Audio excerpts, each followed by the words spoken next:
Demi janji kemewahan dan gaji ratusan juta, Lisa, gadis asal Sukabumi, rela dinikahi secara siri oleh seorang sultan Arab, tapi saat malam pertamanya justru membuka pintu menuju mimpi buruk. Apa yang ia temukan malam itu mengubah hidupnya, ternyata. Sebelum lanjut ke ceritanya, jangan lupa subscribe channel Janji Jiwa Story HD, tekan tombol like jika kalian suka dengan ceritanya dan tulis di kolom komentar dari kota mana kalian menonton, dan pastikan tonton sampai selesai, karena setiap detiknya penuh emosi dan kejutan tak terduga. Namaku Lisa. Aku lahir dan besar di sebuah desa kecil di Sukabumi. Sejak ayah meninggal, aku menjadi tulang punggung keluarga. Usia baru 19 tahun, tapi rasanya beban hidup ini sudah seperti milik orang yang jauh lebih tua. Kami tinggal di rumah kayu yang mulai lapuk. Ibu sakit paru-paru dan sering batuk sepanjang malam. Dua adikku masih sekolah. Setiap hari aku bekerja serabutan, mulai dari bantu warung, nyuci baju tetangga, sampai kadang jadi SPG harian di kota.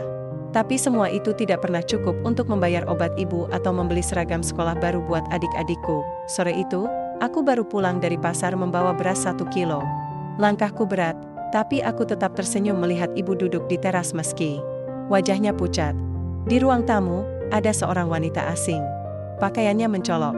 Dia mengenalkan diri sebagai Bu Rani, mantan TKW yang sekarang bekerja sebagai penyalur tenaga kerja ke Timur Tengah. Dia bilang aku cocok jadi istri siri seorang sultan Arab yang kaya raya. Katanya, laki-laki itu baik dan dermawan. Setiap bulan, aku akan digaji 30 juta rupiah. Sudah termasuk tempat tinggal mewah, makanan, pakaian, dan pelayanan. Bu Rani juga bilang, aku tidak akan kerja kasar. Hanya perlu jadi istri yang baik dan patuh. Awalnya aku mengira itu candaan. Tapi wajah Bu Rani serius. Ia bahkan menunjukkan foto sultan itu. Wajahnya tampan dan rapi, berjubah putih, duduk di sofa emas. Katanya, pria itu sedang mencari istri muda yang sederhana dan mau tinggal di istananya. Aku menatap wajah ibu. Pandangannya kosong. Mungkin dia juga terkejut. Tapi ketika aku bertanya, Bu, kalau ini jalan buat keluarga kita bisa keluar dari kemiskinan, ibu izinkan? Ibu tidak langsung menjawab. Dia hanya memelukku sambil menanjas pelan. Mungkin di hati kecilnya, dia tahu aku tidak punya pilihan lain. Malamnya aku tak bisa tidur. Aku menatap langit-langit kamar yang retak. Bau tanah basah dari luar masuk lewat celah dinding bambu. Aku berpikir tentang semua kemungkinan buruk, tapi juga membayangkan ibu sembuh dan adik-adikku bisa lanjut sekolah. Di desa kami, tidak banyak perempuan yang bisa mengubah nasib tanpa harus meninggalkan rumah. Keesokan harinya aku bilang pada Bu Rani bahwa aku setuju. Dia langsung mengurus semua dokumen. Katanya, aku akan berangkat minggu depan. Aku diberi gamis baru dan koper kecil. Aku hanya boleh membawa barang seperlunya. Katanya, semua yang kubutuhkan akan disediakan di sana. Hari keberangkatan tiba. Kami berpelukan lama di terminal keberangkatan. Ibu memberi uang 50.000 untuk bekal. Padahal aku tahu itu sisa terakhir di dompetnya. Aku menolaknya, tapi dia memaksa, bawa saja. Buat beli air kalau haus, katanya pelan. Aku naik pesawat dengan hati yang campur aduk. Antara takut, gagap, dan berharap. Ini pertama kalinya aku keluar negeri. Duduk di kursi dekat jendela, aku melihat awan-awan putih lewat perlahan. Aku memejamkan mata dan berdoa dalam hati. Semoga ini bukan keputusan yang salah. Begitu sampai di bandara negara tujuan, aku langsung dijemput oleh seorang pria berjubah putih. Namanya Omar. Dia bilang, dia ajudan pribadi Sultan Hasan. Bahasa Indonesianya patah-patah, tapi cukup bisa kupahami.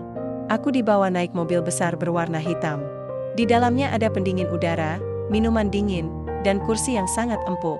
Semua terasa asing tapi mewah. Kami melewati jalanan besar, gedung-gedung tinggi, dan akhirnya masuk ke sebuah kawasan berpagar emas. Di dalamnya berdiri bangunan megah, seperti istana. Halamannya luas, penuh bunga dan air mancur. Aku tak pernah membayangkan bisa berdiri di tempat seperti itu. Sesampainya di dalam, aku disambut beberapa perempuan berpakaian hitam panjang. Mereka sopan, tapi tatapan mereka sulit dibaca. Aku dibawa ke sebuah kamar besar yang dilengkapi ranjang tinggi dan lampu gantung kristal. Tidak lama kemudian, seorang pria tinggi masuk ke kamar itu. Dialah Sultan Hasan. Ia mengenakan jubah putih dan tersenyum lebar. Dia duduk di depanku dan berkata dalam bahasa Inggris, "Kamu Lisa? Aku senang akhirnya kamu datang." Aku hanya mengangguk dan menunduk. Dalam hati, aku masih tak percaya ini nyata. Kami tidak berbicara lama. Malam itu juga, pernikahan dilakukan secara agama. Imam masjid lokal datang dengan 2 saksi. Aku tak mengerti semua kata-katanya, tapi aku menjawab saat disuruh mengucapkan ijab kabul. Selesai akad, aku resmi menjadi istri siri Sultan Hasan. Aku diberi kamar sendiri dan diminta beristirahat. Semua terasa terlalu cepat. Aku duduk di ranjang sambil memendangi sermon besar di hadapanku. Di sana, aku melihat seorang gadis desa berpakaian mewah. Tapi matanya kosong. Senyumnya lemah. Aku mencoba meyakinkan diri bahwa semua ini akan baik-baik saja. Tapi entah kenapa, ada sesuatu dalam hatiku yang tidak tenang. Seperti ada yang salah, tapi belum terlihat jelas. Aku tidak tahu bahwa malam itu adalah malam terakhir aku merasa punya harapan. Perjalanan dari bandara ke istana Sultan Hasan seperti mimpi. Mobil besar yang membawaku melaju tenang di jalan tol, melewati gedung-gedung tinggi dan lampu kota yang menyala terang. Di sepanjang jalan, aku tak berhenti melihat keluar jendela. Semua terasa asing, tapi memukau. Aku tak pernah membayangkan ada tempat semewah ini di dunia nyata. Sesampainya di depan gerbang istana, mobil berhenti. Pagar besi tinggi berlapis emas perlahan terbuka. Di dalamnya, halaman istana luas terbentang, dipenuhi taman bunga yang rapi, kolam kecil, dan bangunan utama yang begitu besar. Langit malam yang gelap tidak mampu menyembunyikan kemegahan tempat itu. Begitu turun dari mobil, aku disambut oleh seorang wanita berjilbab hitam yang mengenalkan diri sebagai Maryam. Wajahnya tegas, tapi sopan. Dia mengarahkanku masuk ke dalam. "Silakan, Nona Lisa. Tuan sedang menunggu," ucapnya dengan aksen asing. Aku mengikuti langkahnya melewati lorong panjang yang dindingnya dipenuhi lukisan dan lampu gantung kristal. Karpet tebal merah tua menutupi seluruh lantai. Aku berjalan pelan, mencoba menyerap semua yang kulihat. Kami berhenti di sebuah ruangan besar. Di dalamnya ada sofa empuk, meja kaca, dan seorang pria duduk di kursi tengah. Dialah Sultan Hasan. Ia mengenakan jubah putih bersih, sorban rapi, dan jam tangan mewah di pergelangan tangan kirinya. Wajahnya tampak tenang, senyumnya ringan. "Selamat datang, Lisa. Kamu sudah menempuh perjalanan panjang," katanya dalam bahasa Inggris yang jelas. Aku menjawab pelan, "Terima kasih, Tuan." Dia mempersilakanku duduk. Aku menurut, walau tubuhku kaku. Untuk beberapa menit, kami hanya berbincang ringan. Ia menanyakan tentang keluargaku, tentang perjalananku, dan apakah aku merasa nyaman. Sikapnya sangat sopan. Tidak ada tanda-tanda kasar atau mencurigakan. Setelah beberapa saat, Maryam kembali masuk dan membawa nampan berisi minuman hangat dan makanan kecil. Kami tidak berbicara panjang lagi. Sultan Hasan kemudian berkata bahwa pernikahan akan dilakukan malam itu juga secara agama. Dia menjelaskan bahwa semua sudah diatur oleh Maryam dan seorang imam lokal. Pernikahan berlangsung di sebuah ruangan kecil. Hanya ada imam, 2 saksi, Maryam, dan aku. Kata-kata dalam akad nikah itu sebagian besar tidak kupahami karena berbahasa Arab, tapi aku tetap mengucapkan ijab kabul sebagaimana diajarkan oleh Bu Rani sebelum keberangkatan. Setelah akad selesai, imam dan para saksi pergi. Sultan Hasan mengucapkan selamat dan menyentuh tanganku sebentar. Sentuhannya ringan, tapi cukup membuatku gugup. Ia tersenyum kecil lalu berkata, "Mulai malam ini, kamu milikku. Jangan khawatir, semua kebutuhanmu akan terpenuhi." Aku tidak tahu harus merespons bagaimana. Aku hanya tersenyum kecil dan mengangguk. Malam itu, aku ditempatkan di kamar yang sangat besar. Di dalamnya ada ranjang dengan tirai putih menjuntai dari atas, lemari besar dari kayu mahoni, dan kamar mandi yang lebih luas dari dapur rumahku di Sukabumi. Di meja, ada set perhiasan emas, parfum, dan beberapa pakaian tidur. Aku mencoba mandi dan berganti pakaian sesuai instruksi Maryam. Gaun tidur yang disediakan berbahan tipis dan halus. Aku mengenakannya meski merasa canggung. Setelah itu, aku duduk di tepi ranjang, menatap bayanganku di cermin besar di depan tempat tidur. Aku bicara pada diriku sendiri dalam hati. Ini bukan waktunya takut. Aku sudah sampai sejauh ini. Semua demi ibu dan adik-adik. Beberapa menit kemudian, pintu kamar Diktak Pelen. Suara Maryam terdengar dari luar. "Tuan akan masak sebentar lagi. Mohon bersiap." Aku menarik napas panjang. Tanganku dingin. Jantungku berdebar lebih cepat. Aku tidak tahu apa yang akan terjadi, tapi aku mencoba percaya bahwa semua akan baik-baik saja. Pintu kamar terbuka perlahan. Sultan Hasan masak dengan langkah tenang. Dia tak lagi memakai jubah putih, hanya mengenakan pakaian santai berwarna gelap. Dia berjalan mendekat dan duduk di kursi kecil di dekat tempat tidur. Matanya menatapku tajam, tapi tidak kasar. Ini malam kita. Kamu siap, Lisa? Aku hanya bisa mengangguk, meski dalam hati aku ragu. Aku menunduk, tak berani menatap langsung. Tapi tiba-tiba, nada bicaranya berubah. Suaranya menjadi dingin. Tatapannya tidak lagi tenang. Kamu tahu kan, kamu milikku sekarang. Jangan pernah membantah, ucapnya pelan tapi tegas. Dadaku mulai terasa berat. Aku mengangkat kepala pelan dan menatap wajahnya. Wajah yang tadi tampak lembut kini berubah datar. Aku ingin mundur, tapi tubuhku tak bergerak. Sultan Hasan berdiri dan mulai mendekat. Aku mencoba bicara, tapi suaraku tak keluar. Malam itu baru saja dimulai. Dan untuk pertama kalinya sejak aku tiba, rasa takut mulai merayap masuk ke dalam tubuhku. Aku mulai menyadari, tempat ini terlalu sunyi untuk sebuah istana yang katanya penuh cinta. Malam itu seharusnya menjadi malam pernikahan yang penuh kasih sayang. Tapi yang kurasakan justru sebaliknya, dingin, tegang, dan gelap. Sultan Hasan berdiri di depanku, wajahnya serius. Tatapannya tak lagi bersahabat seperti saat pertama kami bertemu. Aku mencoba membaca ekspresinya, tapi gagal. Wajah itu tak menunjukkan apapun, tak ada cinta, tak ada kelembutan. Berdiri, katanya pelan, tapi nadanya tak bisa dibantah. Aku menurut. Kiki ke Jamatar.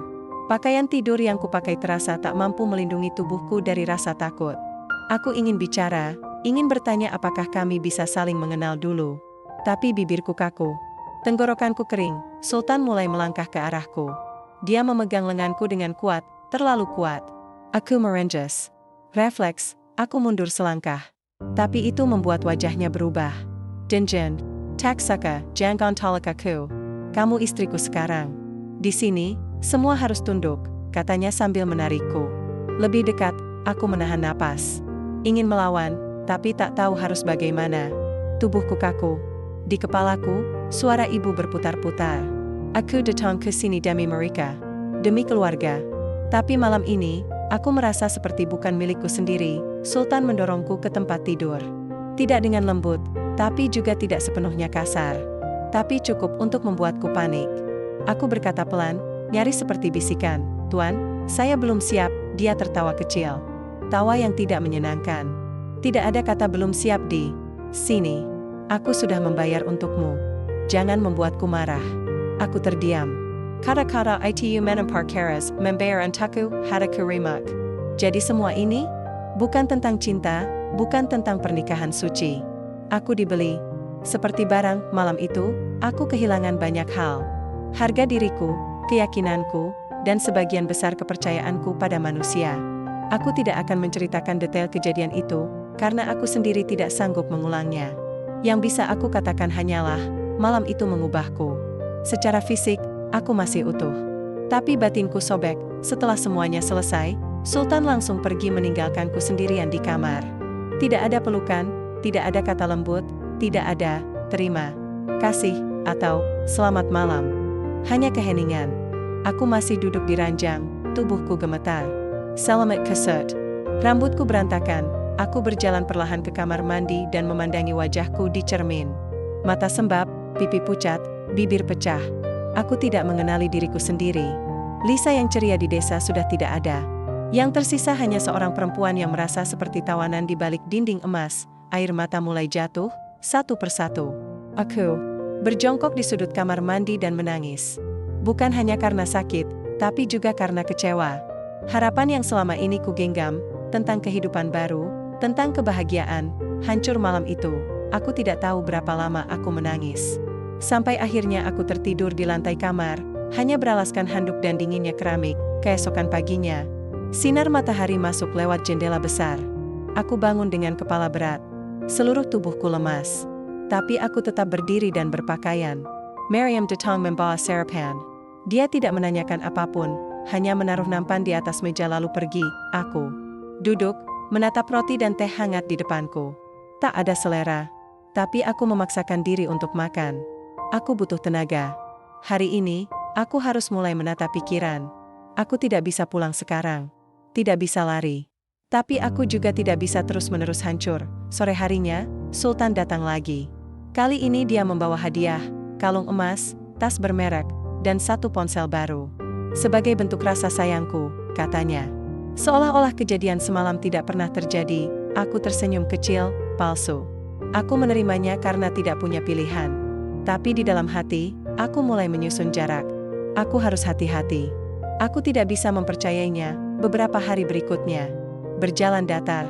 Aku tinggal di istana, tapi tidak bebas. Gerak Jericho Diawasi. Ponsel yang kubawa hanya bisa digunakan untuk memotret dan melihat isi galeri. Tidak ada kartu SIM, tidak bisa menelpon siapapun. Aku mulai memperhatikan orang-orang di sekitarku. Pelayan-pelayan perempuan itu terlalu pendiam. Wajah mereka tegang, seperti takut bicara. Aku mencoba menyapa salah satu dari mereka, tapi dia hanya tersenyum kaku dan mengalihkan pandangan. Setiap malam, Sultan datang. Kadang dia bersikap tenang, kadang berubah dingin. Aku hidup di dalam istana megah, tapi tidak pernah merasa aman. Semakin hari, aku semakin yakin, ada yang salah di tempat ini. Bukan hanya padaku, tapi pada semua perempuan yang berada di dalam dinding mewah ini, dan perlahan, aku sadar. Pernikahan ini bukan penyelamat. Ini jebakan. Hari demi hari di dalam istana berjalan seperti rutinitas yang diatur. Aku bangun pagi, mandi, sarapan sendirian di kamar, lalu duduk diam di ruang tamu besar menunggu perintah. Tidak ada kebebasan, tidak ada kegiatan yang benar-benar membuatku merasa hidup. Setiap langkahku diawasi, bahkan ke taman kecil pun aku harus meminta izin. Mariam, pelayan utama, selalu datang dengan wajah dingin. Dia tak banyak bicara. Setiap kali aku mencoba mengajaknya ngobrol, jawabannya singkat. Kadang hanya anggukan.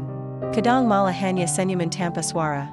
Aku tidak tahu apakah dia takut atau memang dilarang berbicara terlalu banyak denganku. 1. Hal yang mulai terasa janggal adalah jumlah perempuan di istana ini.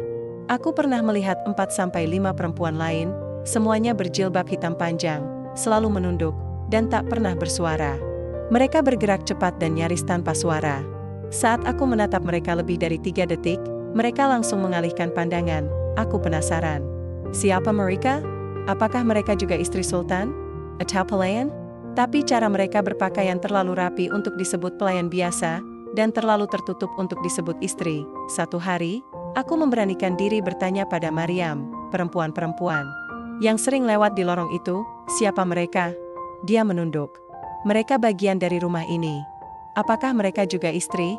Maaf, saya tidak bisa menjawab itu, ucapnya cepat, lalu berlalu pergi. Jawaban itu malah membuat rasa penasaranku makin besar. Ada sesuatu yang ditutupi. Sesuatu yang tidak boleh ku tahu. Malam harinya, Sultan Hassan datang lagi ke kamarku. Dia membawa gaun mahal dan sepatu hak tinggi. Dia memintaku mengenakannya. Aku patuh. Kami makan malam bersama di ruang makan pribadi. Makanannya mewah, pelayanannya rapi, tapi suasananya dingin. Sambil menyantap daging domba dan roti Arab, dia mulai bercerita tentang betapa beruntungnya aku bisa menjadi istrinya. Tentang wanita-wanita lain yang datang dan pergi, tapi tidak seberuntung aku. Katanya, aku istimewa, aku hanya diam dan tersenyum kecil. Kepalaku penuh dengan pertanyaan yang tidak bisa aku lontarkan. Aku tidak berani bertanya lebih dalam tentang siapa wanita-wanita lain yang disebutnya. Tapi dari caranya bicara, jelas sekali bahwa aku bukan satu-satunya. Setelah makan malam, kami kembali ke kamar. Tapi malam itu dia tidak menyentuhku. Hanya duduk dan bicara, seolah ingin menunjukkan sisi yang lebih lembut. Aku sudah sering menikah, Lisa. Tapi kamu, berbeda, katanya sambil menatapku. Berbeda bagaimana? Kamu tidak banyak protes. Tidak menantang. Kamu seperti yang aku butuhkan, katanya, lalu tertawa kecil. Aku menunduk. Aku tidak tahu apakah itu pujian atau peringatan. Malam itu, aku tidak bisa tidur. Kata-katanya terus berputar di kepala. Aku mulai bertanya-tanya, berapa banyak perempuan yang sudah dia nikahi? Kemana mereka sekarang? Apakah mereka juga tinggal di istana ini? Atau sudah dikirim entah kemana? Keesokan harinya, aku sengaja bangun lebih awal dari biasanya. Aku berjalan pelan keluar kamar, membuka pintu sedikit dan mengintip lorong. Sepi. Tidak ada pelayan yang berjaga. Aku keluar perlahan, menyusuri koridor panjang yang mengarah ke sayap timur. Aku belum pernah ke bagian itu. Di setiap sisi lorong, ada pintu-pintu besar yang tertutup rapat. Aku berjalan cepat, tapi hati-hati. Saat melewati salah satu pintu, aku mendengar suara pelan. Seperti tangisan. Aku berhenti. Kutempelkan telinga ke pintu. Jelas, tangisan seorang perempuan, Aku ingin mengetuk, tapi takut ketahuan. Langkah kaki pelayan mulai terdengar dari arah belakang. Aku segera kembali ke kamar. Nafasku memburu. Jantungku berdebar kencang. Ada sesuatu yang salah di tempat ini. Hari-hari berikutnya, aku mulai memperhatikan lebih detail. Beberapa perempuan yang sebelumnya aku lihat mulai menghilang. Tidak tampak lagi di lorong. Tidak terdengar suara mereka. Aku tidak berani bertanya. Pada siapa pun. Tapi firasatku semakin kuat. Istana ini menyimpan rahasia gelap. Sampai suatu malam, saat lampu kamar sudah padam dan aku bersiap tidur, Mariam datang diam-diam. Ia berdiri di depan pintu kamar, berbisik cepat. Aku hanya bisa bilang satu hal. Hari-hari, jangan percaya siapa pun di sini. Termasuk aku. Aku terdiam. Ingin bertanya, tapi dia sudah pergi sebelum aku sempat mengucapkan sepatah kata. Malam itu aku tidak bisa tidur. Kata-katanya terlalu berat untuk dibiarkan lewat begitu saja. Apa sebenarnya yang sedang terjadi di istana ini? Siapa yang harus aku percaya? Dan yang paling membuatku takut, apakah aku masih punya jalan untuk keluar? Hari demi hari aku jalani dengan diam, tapi pikiranku tidak pernah tenang. Sejak Mariam datang malam itu dan menyuruhku berhati-hati, aku tidak bisa lagi berpura-pura tenang di istana ini. Kata-katanya pendek, tapi membekas dalam.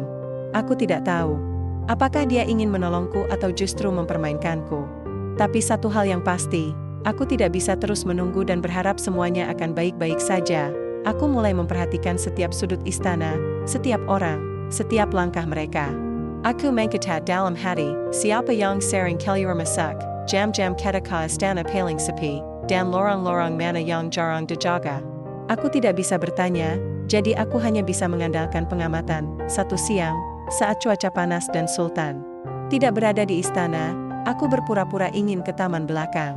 Aku bilang pada pelayan, ingin menghirup udara segar. Mereka mengangguk, asalkan aku tetap di dalam area pagar. Aku berjalan pelan, tapi mataku terus mencari sesuatu yang mencurigakan. Di balik taman, aku menemukan sebuah bangunan kecil seperti gudang. Tidak ada penjaga. Pintu sampingnya setengah terbuka, aku menoleh ke belakang. Tidak ada siapa-siapa, perlahan, aku masuk. Di dalamnya gelap dan berdebu. Aku mencium bau apek. Ada rak-rak kayu tua, koper-koper bekas, dan kotak besar yang dilapisi kain. Tanganku gemetar saat membuka salah satu kotak. Isinya pakaian perempuan. Banyak. Berbagai ukuran, warna, dan model. Semua terlihat mahal, dan tidak asing. Aku pernah melihat gaun-gaun seperti itu dipakai oleh perempuan-perempuan di istana ini, yang sekarang entah kemana. Aku membuka kotak lain. Ada sepatu, tas, dan paspor. Tanganku berhenti. Jantungku berdetak keras. Paspor itu bukan milikku. Tapi nama di halaman depan, jelas tertulis, perempuan asal Indonesia. Di bawahnya ada paspor lain. Dari Filipina, dari India, dari Bangladesh. Semuanya milik perempuan. Semuanya, berakhir di tempat ini. Aku menggigit bibir. Nafasku sesak. Aku tidak berani menyimpulkan apa-apa, tapi hatiku tahu, ini bukan hal wajar. Aku menutup kotak pelan dan keluar sebelum ada yang memergoki. Tapi sejak saat itu, aku yakin, aku bukan istri satu-satunya. Bahkan, mungkin aku bukan istri sungguhan. Mungkin aku hanya satu dari banyak perempuan yang dijadikan milik. Malamnya, Sultan datang ke kamar. Dia bicara seperti biasa, sok hangat, sok perhatian. Aku hanya menjawab secukupnya. Dalam hati, aku ingin menjerit. Aku ingin menampar wajahnya dan bertanya kemana semua perempuan itu pergi. Tapi aku tidak bisa gegabah. Jika aku salah langkah, aku mungkin tak akan pernah keluar dari tempat ini. Aku memutuskan untuk berpura-pura. Aku tersenyum, pura-pura patuh. Pura-pura tidak tahu apa-apa. Tapi di belakang itu semua, aku mulai menyusun rencana kecil. Aku butuh bukti lebih. Aku harus tahu apa sebenarnya yang terjadi di dalam istana ini. Beberapa hari kemudian, Mariam datang lagi malam-malam. Kali ini dia hanya berdiri di pintu, tak masuk. Matanya tampak lelah, tapi serius. Kamu sudah tahu sebagian, bukan? Bisiknya. Aku mengangguk perlahan. Dia melirik ke belakang, memastikan lorong sepi, lalu mendekatkan wajahnya ke arahku. Banyak yang datang sebelum kamu. Banyak yang tidak pernah keluar lagi. Kamu harus berhati-hati. Jangan percaya pada hadiah. Jangan percaya pada senyumannya. Dia bukan seperti yang kamu pikir.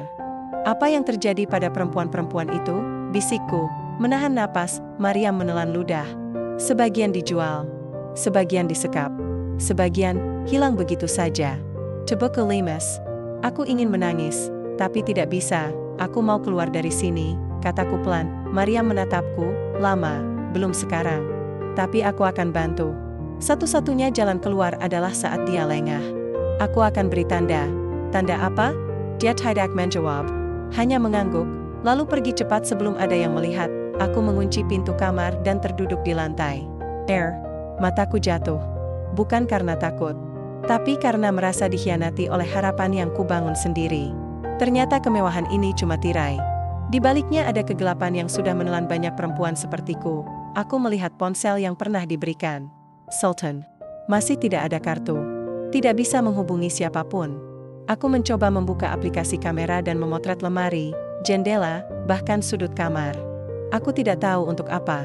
Tapi aku merasa, suatu hari nanti, foto-foto ini mungkin bisa jadi bukti. Malam itu aku tidur dengan mata terbuka. Setiap suara langkah di lorong membuatku terbangun. Setiap ketukan pelan membuat jantungku melonjak. Aku tahu waktuku tidak banyak. Aku harus keluar dari sini. Bukan hanya demi diriku sendiri, tapi demi semua perempuan yang masih terjebak, dan yang akan datang setelah aku. Hari-hari di istana terasa makin mencekik. Aku tidak lagi menikmati makanan mewah, kamar luas, atau pakaian mahal yang disediakan untukku. Semua itu kini terasa seperti jebakan. Aku mulai melihat segalanya dengan kacamata berbeda, bahwa setiap senyum pelayan, setiap pintu tertutup, dan setiap langkah kaki di lorong menyimpan kegelapan yang tak terucap. Setiap malam aku berpura-pura tidur saat Sultan datang. Aku menutup mata dan bernapas pelan. Kadang dia hanya duduk memandangi wajahku. Kadang menyentuh pipiku. Tapi aku tetap diam. Di balik kelopak mataku, aku berdoa agar semuanya cepat selesai. Siang itu, Mariam datang lebih awal dari biasanya. Wajahnya tegang. Dia menyerahkan sebuah bungkusan Kessel yang dibalut kain putih, jangan buka sekarang. Tunggu malam, katanya cepat. Aku mengangguk.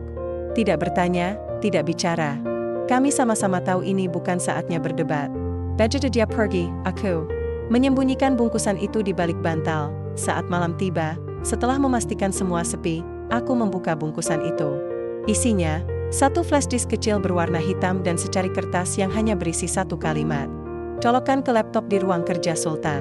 Lemari bawah, laci ketiga. Aku terdiam. Jantungku berdetak cepat. Ini sangat berisiko. Tapi mungkin, inilah yang kutunggu selama ini. Sebuah petunjuk. Sebuah kunci untuk membuka semua rahasia yang tersembunyi di balik dinding marmer istana ini. Kesempatan itu datang 2 malam kemudian, saat Sultan pamit keluar kota selama 2 hari. Maria memberitahu bahwa malam itu, semua penjaga diganti dengan petugas baru yang belum mengenal wajahku. Kamu bisa lewat lorong dapur. Tapi hanya punya waktu 10 menit. Setelah tengah malam, aku mengenakan gamis hitam polos dan menyelipkan kerudung seadanya. Dengan langkah ringan, aku keluar dari kamar, menuruni tangga belakang, dan masuk ke dapur. Tak ada penjaga. Hanya suara kipas angin tua dan lampu yang redup. Aku mengikuti arah yang sudah kukenali, menuju ruang kerja Sultan yang biasanya terkunci. Mariam sudah menyiapkan semuanya. Pintu tidak terkunci. Aku masuk perlahan dan menyalakan lampu meja. Ruangan itu lebih kecil dari yang kubayangkan, tapi dipenuhi high rack buku dan lukisan mahal. Di pojok ruangan, ada meja besar dari kayu hitam dengan beberapa laci di bawahnya. Tanganku gemetar saat menarik laci ketiga. Di dalamnya ada laptop hitam yang terbungkus kain beludru. Aku menarik napas dalam-dalam. Lalu menyalakannya, password, kepalaku kosong. Tapi entah mengapa, aku mencoba mengetikkan kata, Lisa, ternyata salah. Aku mencoba lagi, Sultan. Masih salah, aku menutup mata sebentar. Lalu mencoba satu kata lagi, Hasan 123, dan berhasil. Laptop terbuka, dengan cepat, aku colokkan flash disk ke port samping. Folder otomatis muncul. Di dalamnya ada puluhan file video, foto, dan dokumen. Aku tidak sempat membuka satu persatu, tapi salah satu file langsung menarik perhatianku, sebuah folder berjudul, Pilih Sendiri. Aku membukanya, isinya ratusan foto perempuan muda dari berbagai negara. Masing-masing memiliki nama, usia, dan status. Available, diambil, atau dikirim. Aku menggulir layar dengan tangan gemetar. Beberapa wajah tampak familiar. Perempuan-perempuan yang pernah kulihat di lorong istana. Beberapa lainnya, tidak pernah kutemui, tapi aku tahu, Mereka pasti pernah ada di sini. Beberapa file video memperlihatkan proses wawancara perempuan-perempuan itu, saat mereka masih percaya bahwa mereka akan menikah dengan pria kaya dan hidup bahagia. Wajah-wajah penuh harapan. Sama seperti aku dulu, air. Mataku jatuh. Satu file video berjudul, Lisa, rekaman awal, muncul di layar. Aku tidak sanggup menontonnya. Aku tahu apa isinya, waktu aku baru tiba di istana.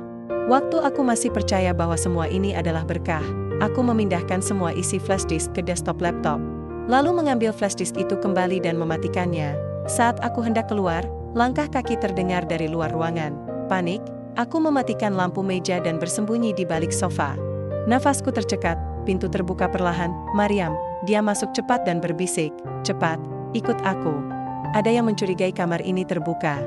Aku keluar dari persembunyian. Kami berlari pelan melalui lorong belakang, kembali ke kamar. Begitu sampai, aku masuk dan mengunci pintu dari dalam. Keringat dingin membasahi tubuhku, aku duduk di lantai. Tangan masih memegang erat flash disk itu. Di dalamnya, ada bukti bahwa Sultan Hasan bukan hanya pria manipulatif, tapi pelaku perdagangan manusia. Aku tahu setelah ini, aku tidak bisa lagi hanya diam dan menunggu, aku harus melawan. Pagi itu, suasana istana terasa berbeda. Ada ketegangan yang tak bisa dijelaskan. Para pelayan berjalan lebih cepat dari biasanya.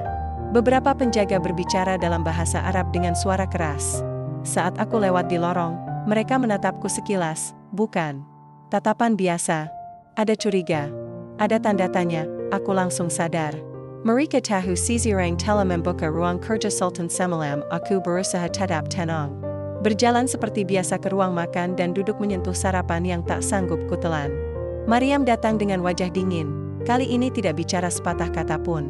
Ia hanya berdiri jauh di ujung ruangan, seolah tak ingin terlihat dekat denganku. Tiba-tiba, dua pria berbadan besar masuk ke ruang makan. Salah satunya mendekat dan berkata pelan namun tegas, "Tuan memanggilmu sekarang." Aku berdiri perlahan. Kaki rasanya lemas.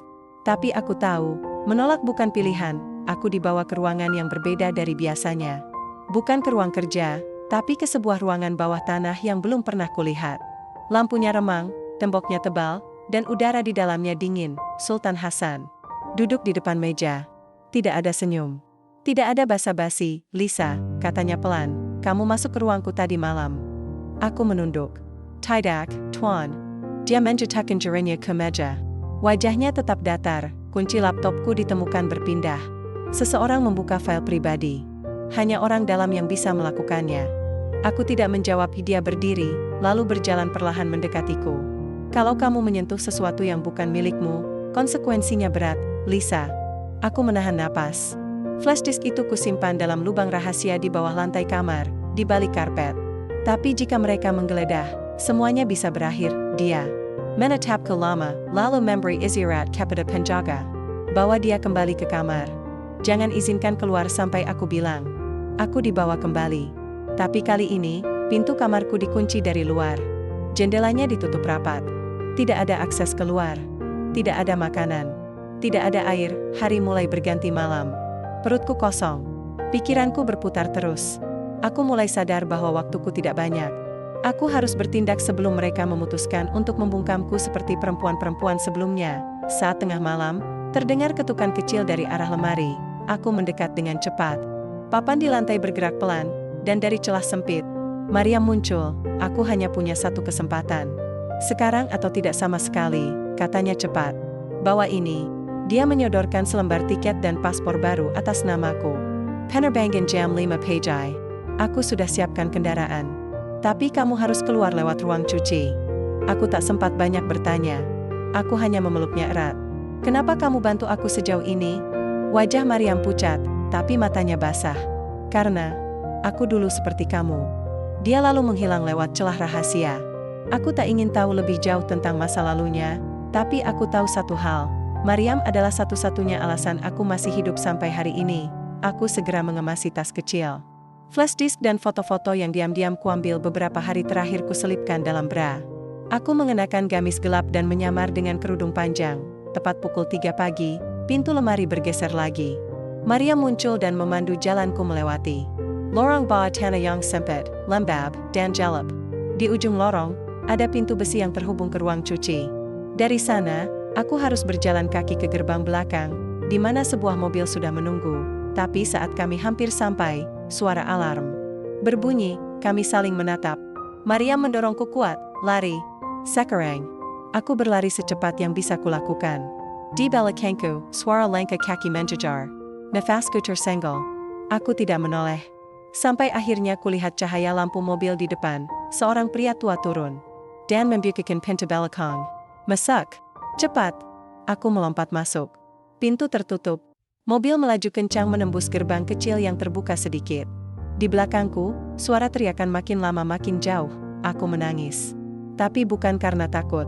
Melainkan karena akhirnya, aku bisa bernapas lagi. Di bandara, pria itu memberiku sebuah map. Di dalamnya ada surat pengantar, paspor cadangan, dan catatan kecil dari Mariam. Gunakan apa yang kamu bawa. Ceritakan pada dunia. Jangan biarkan perempuan lain mengalami hal yang sama. Aku duduk di ruang tunggu dengan tangan gemetar.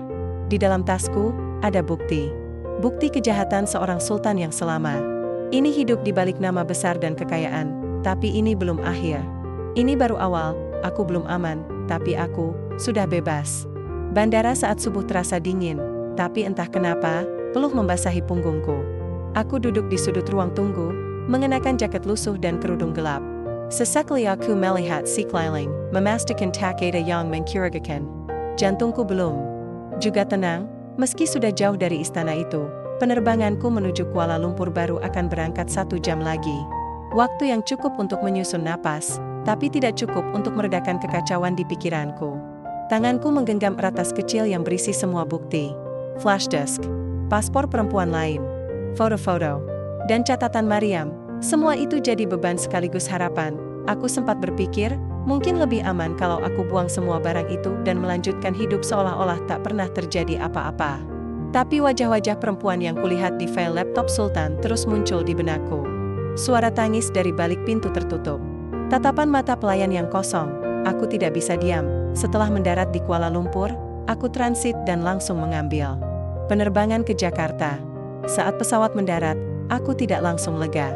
Tapi setidaknya aku merasa menginjak tanah yang lebih dikenal. Indonesia, sampai di Bandara Soekarno-Hatta, aku memesan taksi dan menuju ke tempat yang selama ini hanya ku tahu. Lewat internet, kantor salah satu lembaga bantuan hukum dan perlindungan perempuan. Aku tidak tahu harus bicara apa, tapi aku tahu, ini tempat pertama yang bisa kupilih. Di depan resepsionis, aku berkata pelan, saya ingin melaporkan kejahatan. Tapi ini mungkin terdengar gila. Beberapa menit kemudian, aku sudah duduk di ruangan kecil dengan seorang perempuan paruh baya bernama Bu Sari. Dia tampak tenang dan mendengarkan dengan saksama. Aku menceritakan semuanya, dari awal aku bekerja sebagai art di luar negeri, hingga akhirnya dinikahi secara siri oleh Sultan, lalu kengerian malam pertama, rahasia di balik istana, dan pelarian semalam. Aku menyerahkan flash disk dan semua dokumen, untuk pertama kalinya, aku menceritakan semuanya tanpa menyembunyikan rasa malu, tanpa menangis. Mungkin karena aku tahu, diam hanya akan membuat para pelaku makin kuat. Bu Sari menatapku lama. Apa kamu sadar, Lisa, ini bukan kasus biasa. Kamu sedang menyentuh jaringan besar. Aku mengangguk pelan. Tapi saya tidak bisa diam, Bu. Dia tersenyum tipis. Kalau begitu, kita akan bantu. Tapi kamu harus bersiap. Mereka pasti akan mencari cara untuk membungkammu. Hari-hari selanjutnya berjalan seperti badai. Aku diminta tinggal sementara di rumah aman. Beberapa pengacara mulai meneliti bukti-bukti yang kubawa. Mereka terkejut, marah, dan takut pada saat yang sama. Isi flash disk itu bukan cuma data pribadi, tapi juga transaksi gelap, daftar transfer, dan video kekerasan terhadap beberapa perempuan. Media sempat mencium kabar, tapi semuanya masih samar. Banyak yang meragukan ceritaku. Bahkan saat tim hukum membocorkan beberapa informasi awal ke pers, komentar-komentar kejam mulai muncul di media sosial.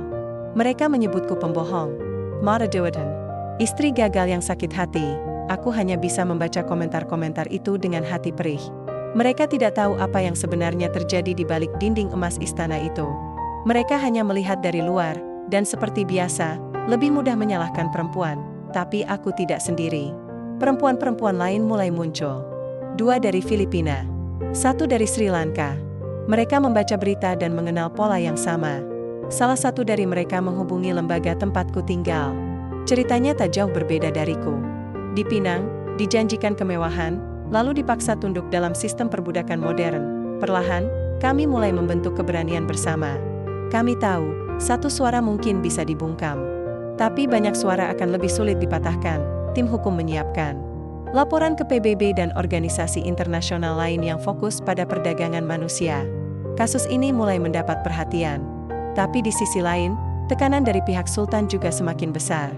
Ada ancaman, ada intimidasi, ada bujuk rayu agar aku mencabut laporan dan menerima uang tutup mulut. Tapi aku menolak, aku sudah cukup lama dijadikan barang. Sudah cukup lama diam. Satu malam, saat sendirian di rumah aman, aku membuka kembali catatan Mariam. Di bagian akhir, ada satu kalimat yang belum sempat kubaca dengan saksama. Kalau kamu berhasil keluar, tolong, jangan lupakan kami yang masih terkunci. Aku menangis selama malam itu. Bukan karena takut, tapi karena merasa diberi tanggung jawab yang besar. Aku tahu tidak semua perempuan punya kesempatan untuk lolos. Tapi aku punya.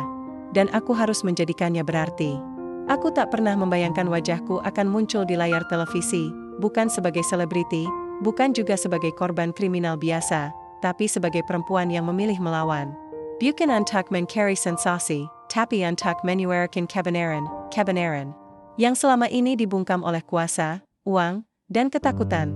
Tim hukum yang membantuku akhirnya mengatur konferensi pers resmi. Di sanalah, untuk pertama kalinya aku tampil ke publik. Wajahku masih ditutupi sebagian, namaku disamarkan, tapi suaraku terdengar jelas. Aku menceritakan bagaimana seorang sultan Arab menjanjikan pernikahan dan kehidupan mewah, lalu mengungkap bagaimana di balik itu semua tersembunyi jaringan eksploitasi perempuan lintas negara. Aku ceritakan tentang malam pertama yang mengubah hidupku, tentang perempuan-perempuan yang hilang, tentang folder pilih sendiri yang penuh wajah-wajah tak berdosa. Saat konferensi selesai, aku kembali ke rumah aman. Tanganku masih gemetar. Aku tahu apa yang kulakukan bisa memicu kemarahan. Tapi aku tidak peduli. Aku lebih takut jika diam dan melihat lebih banyak perempuan jadi korban berikutnya. Hari demi hari, berita mulai menyebar. Beberapa media internasional ikut meliput. Sebagian memujiku, menyebutku berani. Tapi sebagian lain menyindirku, menuduhku cari panggung, atau hanya istri yang gagal move on.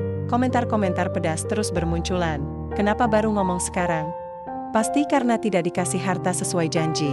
Kalau benar korban, kenapa gak dari dulu lapor? Aku membaca semuanya. Bukan untuk melama, tapi untuk menguatkan tekad. Aku sadar, perempuan yang bicara terlalu keras selalu dianggap salah. Tapi diam bukan lagi pilihan. Kabar baiknya, setelah konferensi itu, lebih banyak korban mulai muncul. Mereka menghubungi tim hukum kami secara diam-diam. Ada yang dari Mesir, ada dari Pakistan, ada juga dari Indonesia sendiri. Beberapa masih bekerja sebagai art di rumah-rumah elit Arab. Beberapa sudah dibuang setelah dianggap tidak layak. Mereka semua punya pola cerita yang sama. Dijanjikan pernikahan, dibujuk dengan gaji besar, lalu dibawa ke tempat yang mereka tidak kenal, dan dijadikan objek pemuas nafsu dan bisnis gelap. Salah satu dari mereka, namanya Ani, mengirimkan video diam-diam dari dalam villa mewah. Isinya mengejutkan. Perempuan-perempuan yang dikurung. Ada yang sakit, ada yang menangis. Dan yang paling membuatku menggigil, salah satunya adalah wajah yang kukenal, Mariam. Dia masih di sana. Dia tidak ikut kabur malam aku melarikan diri. Dadaku sesak. Aku pikir dia sudah berhasil keluar. Tapi ternyata tidak. Dan sekarang dia dalam bahaya karena membantuku. Aku tidak bisa diam. Aku minta tim hukum dan LSM yang bekerja sama untuk menjadikan Mariam prioritas dalam proses penyelamatan. Mereka bilang, lokasinya belum bisa dipastikan. Tapi mereka berjanji akan menyelidikinya, hari demi hari, tekanan terhadapku makin besar. Ada pesan-pesan aneh masuk ke akun media sosial lembaga yang menempuhku. Beberapa mengancam. Beberapa menyindir secara halus. Bahkan ada email berisi tawaran damai dari seseorang yang mengaku pengacara kerajaan. Mereka menawarkan uang ratusan ribu dolar. Aku hanya tertawa kecil saat mendengarnya. Katakan pada mereka, kataku pada Busari, bahwa harga mulutku jauh lebih mahal dari itu. Busari mengangguk. Kamu sudah melangkah terlalu jauh, Lisa. Tapi ini langkah yang benar. Aku tahu. Tapi itu tidak membuat semuanya jadi mudah. Aku hidup dalam persembunyian. Tidak bisa keluar sembarangan. Tidak bisa berkomunikasi bebas. Kadang merasa seperti tahanan, tapi kali ini, untuk alasan yang aku pilih sendiri, satu malam. Saat semua orang sudah tidur, aku membuka kembali flash disk itu. Kucermati satu persatu video dan file di dalamnya. Ada satu folder yang belum pernah kubuka sebelumnya. Judulnya, Rekaman Internal. Saat aku buka, isinya lebih mengerikan dari yang kuduga, video dari kamera tersembunyi. Di ruang bawah tanah istana, tampak beberapa lelaki berdasi berdiskusi sambil menunjuk foto-foto perempuan. Mereka berbicara dalam bahasa Arab dan Inggris. Ada pembahasan soal pengiriman, usia paling laku, bahkan bonus jika gadis masih perawan. Tubuhku menggigil. Ini bukan sekadar kasus pribadi, ini jaringan besar yang melibatkan orang-orang penting. Dan aku baru saja menyentuh ujungnya. Telepon genggam Busari berdering keras saat kami sedang rapat dengan tim hukum. Wajahnya berubah pucat seketika setelah menjawab, "Lisa, kita dapat kabar baru." Aku menahan napas. "Tentang apa?" "Mariam," jawabnya lirih. "Dia tertangkap." Dunia seolah berhenti sejenak. Tubuhku membeku. Tanganku yang sejak tadi memegang botol air mineral langsung gemetar. Aku tak bisa berkata apa-apa, kita tidak tahu pasti kondisinya. Tapi informasi dari kontak kita di Dubai menyebutkan dia ditahan dalam fasilitas pribadi, bukan penjara umum. Artinya, dia bisa saja dihilangkan kapan saja tanpa jejak. Aku berdiri. Kita harus lakukan sesuatu. Sekarang. Tenang, Lisa. Kita sedang usahakan. Tapi ini rumit. Kita sedang berhadapan dengan kekuasaan yang tidak biasa. Aku membanting botol ke meja. Kalau kita menunggu terus, dia bisa mati. One gone. Menjadi hening. Semua mata tertuju padaku, tapi tak ada yang menyalahkan kemarahanku. Mereka tahu aku tidak sedang bereaksi berlebihan. Ini nyawa seseorang. Seseorang yang menyelamatkanku. Seseorang yang mengambil risiko terbesar untuk memberiku kesempatan hidup. Aku kembali duduk, menunduk, berusaha menenangkan diri. Tapi di dalam hatiku, aku tahu satu hal. Aku tidak bisa menunggu. Malam itu, aku kembali ke kamar perlindungan. Pikiran tentang Mariam membuatku tak bisa tidur. Bayangan wajahnya saat terakhir kami bertemu muncul terus-menerus di kepala. Kata-kata terakhirnya juga terngiang jelas, "Kalau kamu berhasil keluar, tolong, jangan lupakan kami." Dan sekarang dia ditangkap karena menepati janjinya padaku. Sementara aku hanya duduk diam di tempat aman. Pagi harinya, aku menyelinap keluar dari rumah aman. Dengan mengenakan hoodie dan masker, aku naik ojek online menuju kantor salah satu wartawan senior yang sempat mewawancaraiku. Namanya Dimas. Dia orang pertama yang percaya padaku bahkan sebelum ada bukti kuat. Saat bertemu, aku langsung menyerahkan flash disk cadangan, salinan yang belum pernah aku berikan ke siapapun. Di dalamnya ada bukti paling serius, kataku. Video rekaman internal mereka. Pembahasan soal jaringan dan pengiriman perempuan. Nama-nama. Lokasi. Dimas terdiam sejenak. "Ini bisa jadi berita internasional, Lisa. Tapi kamu harus tahu, ini juga bisa jadi pemicu ancaman yang lebih besar." "Aku tahu," jawabku cepat. "Tapi aku nggak mau diam sementara seseorang yang menyelamatkanku disiksa atau dibunuh." Dia menatapku lama, lalu mengangguk. "Baik, aku akan terbitkan ini. Tapi kita pastikan semua aman. Kamu ikut aku sekarang. Kita pindahkan kamu ke lokasi baru." Dimas mengatur ulang semua protokol perlindungan. Aku dibawa ke apartemen kecil yang dijaga ketat oleh tim pengamanan media. Di sana, aku kembali hidup seperti hantu. Tak bisa keluar. Tak bisa berhubungan dengan dunia luar. Namun 2 hari kemudian, ledakan berita meledak. Jaringan eksploitasi internasional terkait Sultan Arab terungkap, video rahasia bocor, sistem perdagangan perempuan dibongkar oleh mantan istri, Lisa. Gadis Indonesia bongkar aib Sultan di balik kemewahan, media internasional memburunya. LSM di berbagai negara mulai angkat suara. Bahkan perwakilan dari PBB merilis pernyataan resmi soal penyelidikan terhadap jaringan tersebut. Tekanan publik meningkat drastis, tapi aku tahu, semua ini masih setengah jalan. Sampai Mariam bebas, aku belum bisa bernapas lega. 3 hari setelah berita viral, Busari datang dengan wajah haru. "Lisa? Mariam selamat." Air mataku langsung jatuh. Aku berdiri dan memeluk Busari erat-erat. Kontak kita di Dubai bekerja sama dengan kedutaan besar untuk mengintervensi. Mereka tidak bisa menahan Mariam karena sorotan media terlalu besar. Sekarang dia sudah dibawa ke tempat aman. Aku menangis, kali ini karena lega. Rasanya seperti beban berat yang menindih dada selama berbulan-bulan akhirnya terangkat. Tak lama kemudian, Mariam mengirim pesan singkat melalui saluran trankripsi. Aku melihat berita tentangmu. Terima kasih sudah menepati janji. Kau menyelamatkanku. Tanganku gemetar membaca pesan itu. Tak ada kata yang cukup menggambarkan perasaanku.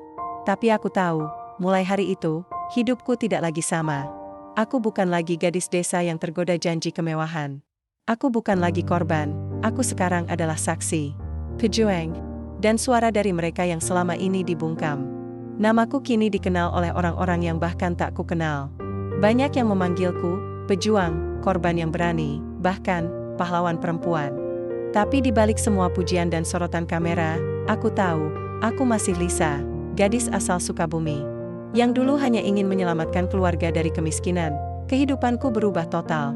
Aku tidak bisa lagi hidup seperti dulu. Keluar rumah tanpa menyamar? Mustahil. Makan di warung pinggir jalan seperti masa lalu? Tidak mungkin. Setiap langkahku kini dipantau, baik oleh tim pengamanan, maupun mereka yang mungkin menginginkan aku hilang. Sorotan media memberiku panggung. Tapi panggung ini dingin dan penuh tekanan. Setelah kasusku viral, aku diminta hadir dalam banyak forum internasional. Aku bercerita di hadapan aktivis, pengacara, diplomat, dan mahasiswa dari seluruh dunia. Aku bicara bukan hanya soal penderitaanku, tapi juga tentang Mariam. Tentang perempuan-perempuan lain yang tidak sempat lolos. Tentang sistem gelap yang berjalan rapi di balik janji manis. Di salah satu forum, seorang jurnalis dari Eropa bertanya padaku, apa yang membuatmu tetap bertahan, Lisa, di tengah semua ancaman dan tekanan ini? Aku sempat diam, lalu ku jawab, karena jika aku diam, maka semuanya sia-sia. Kalau aku menyerah, akan ada perempuan lain yang bernasib sama seperti aku, dan tak punya suara untuk melawan. Jawaban itu membuat ruangan hening. Beberapa orang menunduk. Ada yang menitikkan air mata, tapi tak semua orang berdiri di pihakku. Ada yang menyebutku pembuat onar. Ada akun-akun anonim yang menyebarkan foto-foto lamaku. Bahkan, ada juga yang menyebar video saat aku baru pertama kali tiba di istana, dengan ekspresi bahagia dan tersenyum. Mau hidup mewah? Ternyata gak sanggup.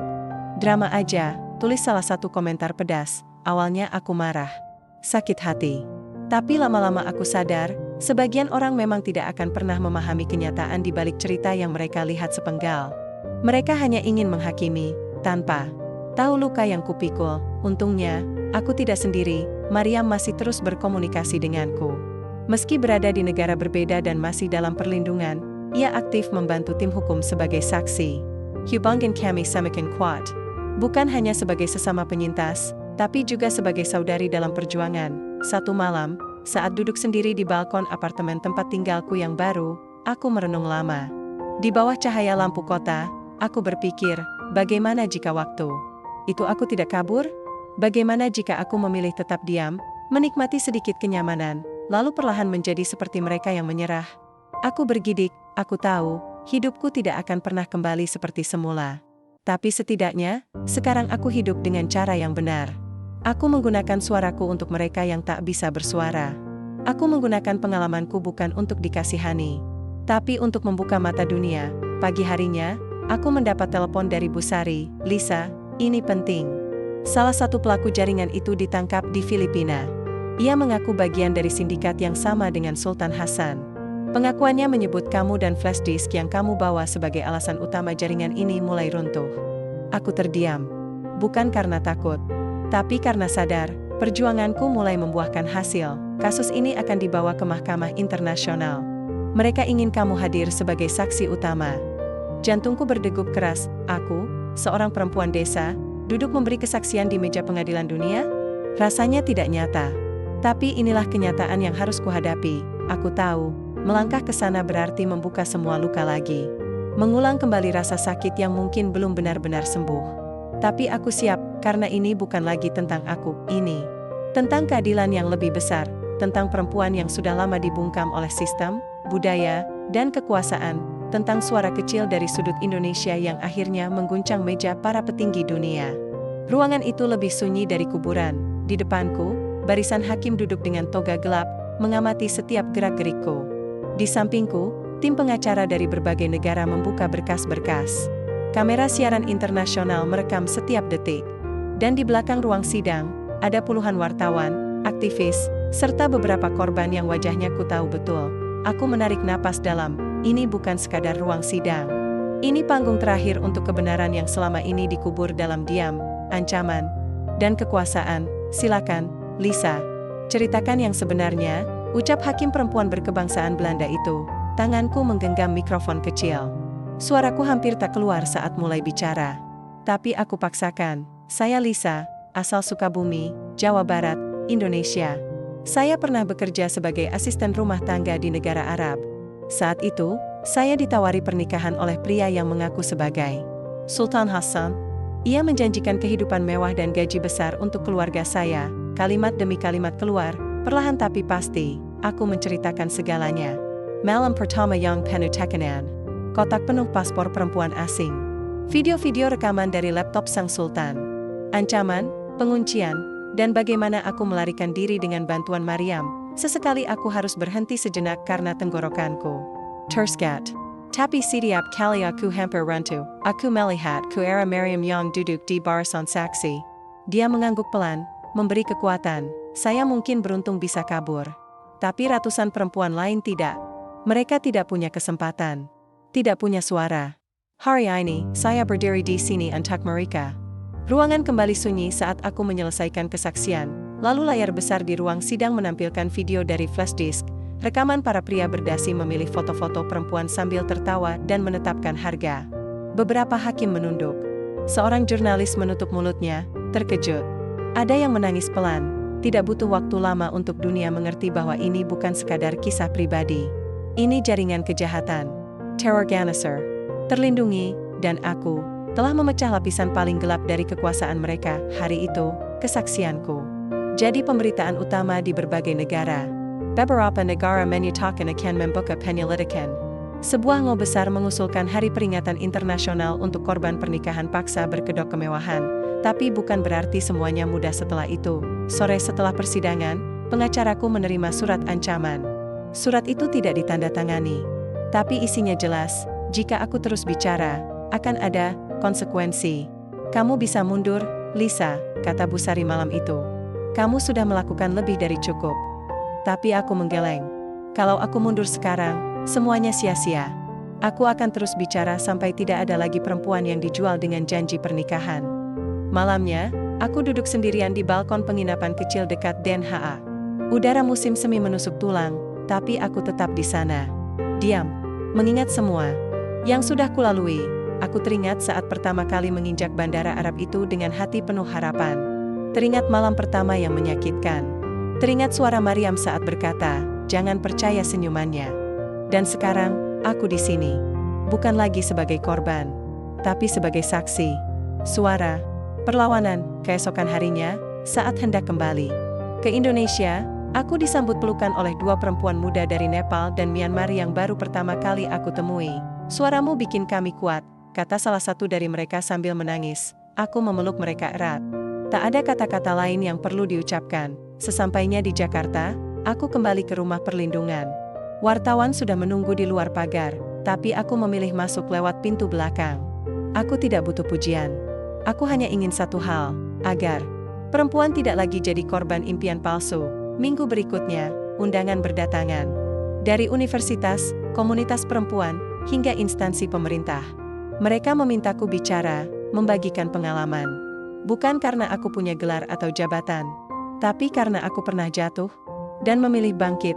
Dalam satu acara kampus, seorang mahasiswi bertanya padaku, apa yang membuat Mbak Lisa tidak menyerah waktu itu? Padahal mudah saja untuk tetap diam dan kembali ke Indonesia. Aku tersenyum tipis, karena aku tahu, diam itu nyaman, tapi juga bisa membunuh. Dan saat aku tahu kebenaran, aku tidak bisa lagi pura-pura tidak tahu. Hari itu, langit Jakarta tampak lebih cerah dari biasanya. Tapi hatiku justru penuh awan mendung. Bukan karena sedih, melainkan karena tidak menyangka sejauh ini aku telah melangkah. Sudah 6 bulan sejak aku pertama kali melaporkan kasus itu. 6 bulan sejak aku kabur dari istana penuh dusta dan jebakan. 6 bulan sejak hidupku tak lagi tenang, tapi justru bermakna. Hari ini, aku berdiri di podium kecil di tengah sebuah forum nasional perlindungan perempuan. Di hadapanku, duduk ratusan orang, aktivis, mahasiswa, pejabat, hingga ibu rumah tangga yang datang khusus dari berbagai kota. mereka semua datang bukan karena aku artis. Bukan karena aku politisi, tapi karena mereka ingin mendengar kisah nyata. Dari seorang perempuan biasa, yang pernah dihancurkan oleh janji manis, tapi menolak dikubur oleh trauma, aku membuka pidatoku pelan. Dulu, saya berpikir menikah dengan orang kaya akan menyelamatkan hidup saya. Saya pikir uang bisa menggantikan kehormatan. Tapi ternyata, saya salah. Yang bisa menyelamatkan kita bukan kemewahan, tapi keberanian. Keberanian untuk bilang, cukup. Ruangan hening. Beberapa orang mulai mengusap mata. Saya tidak datang dari keluarga berada. Saya hanya gadis biasa dari Sukabumi. Tapi saya percaya, suara sekecil apapun bisa mengguncang tembok kekuasaan, asal tidak diam. Setelah acara, seorang perempuan, paruh baya menghampiriku. Wajahnya mirip ibuku. Tangannya menggenggam erat jemariku. Anak saya dulu juga kerja di Timur Tengah. Tapi kami kehilangan kontak. Terima kasih, Nak, karena kamu, saya punya harapan anak saya mungkin masih hidup. Aku, tak sanggup membalas. Hanya bisa memeluknya lama. 3 bulan setelah sidang di Den Haag, kabar besar itu datang. Sultan Hasan resmi dinyatakan bersalah oleh Mahkamah Internasional atas keterlibatannya dalam perdagangan manusia, eksploitasi seksual, dan perbudakan modern. Beberapa asetnya dibekukan. Visa diplomatik dicabut. Ia kehilangan gelar kehormatan di sejumlah negara. Dan yang paling penting, dunia kini tahu siapa dia sebenarnya. Aku membaca berita itu sambil tersenyum kecil. Bukan karena puas, tapi karena lega. Karena akhirnya, keadilan, meski terlambat, datang juga. Aku kembali ke Sukabumi setelah lebih dari 1 tahun pergi. Desa itu tak banyak berubah. Jalanan masih sempit. Rumah-rumah berdinding kayu masih berdiri di tepi sawah. Tapi ada satu yang berbeda, pandangan orang-orang padaku. Dulu aku pergi diam-diam, membawa harapan yang dibalut takut. Sekarang aku pulang dengan kepala tegak, membawa luka yang telah kusulam menjadi kekuatan. Ibuku memelukku erat saat aku tiba. Tangisnya pecah di bahuku. Kamu bukan hanya anakku sekarang, kamu milik banyak. Perempuan, NAK. Aku menangis bersamanya. Tangies bahagia. Tangis penutup dari lembaran kelam yang pernah menjeratku. Beberapa bulan setelah itu, aku mendirikan sebuah organisasi kecil bernama Suara Perempuan Bebas, tempat para penyintas seperti aku bisa saling berbagi, menyembuhkan, dan bangkit. Kami bukan lembaga besar, tapi kami punya suara. Dan kami tahu, di luar sana, masih banyak perempuan yang menunggu uluran tangan. Di salah satu pertemuan komunitas, seorang remaja bertanya, Mbak Lisa, kalau boleh kembali ke masa lalu, apa Mbak akan tetap menerima lamaran sang sultan? Aku terdiam sesaat. Lalu tersenyum pelan. Kalau tidak menerima, mungkin aku tidak akan mengalami semua ini. Tapi kalau tidak mengalami ini, aku tidak akan pernah tahu betapa kuatnya seorang perempuan ketika dia memilih untuk bangkit. Sekarang, Sidiap Kali. Aku menatap cermin, aku melihat sosok yang berbeda. Dulu aku melihat gadis yang ketakutan. Kini, aku melihat perempuan yang berani menolak tunduk. Aku tahu, hidupku tak akan pernah normal. Tapi aku menerima itu. Karena luka yang pernah kubawa telah melahirkan kekuatan, bukan hanya untukku, tapi untuk banyak perempuan lain yang pernah disakiti sistem, dibungkam adat, dan dijual oleh mimpi palsu bernama pernikahan mewah. Dan meski kisahku telah usai di sini, aku percaya, suara ini akan terus menggema, bukan karena aku hebat, tapi karena aku pernah memilih untuk tidak diam, dan itu cukup untuk mengubah dunia.